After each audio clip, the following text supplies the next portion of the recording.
Որտեւ եթե դու հավերժականի տեսլականով ես գործում, դա ուղղորդում է քո կյանքը, դու այլ ձև ես անում, դու չես կարճում ժամանակավոր բաներից, դու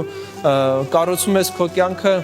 այն հավերժական ճշմարտությունների վրա, ինչպես Քրիստոս ներկայացնում է այն տունը, որը կառուցվել է ժայռի վրա։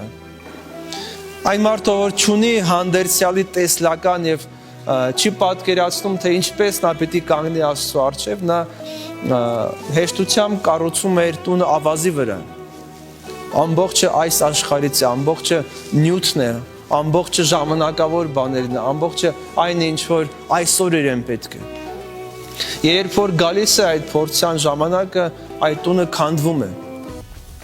Այդպես եւ մեր կյանքի հիմնակարերը պիտի տան մեզ գրավական հավիտենական կյանքի, այստեղից է սկսում հավիտենությունը։ Մեր եւ Աստծո հանդիպումից այստեղ եկեղեցում պատարագի ժամանակ սկսում է մեր հավիտենական կյանքը,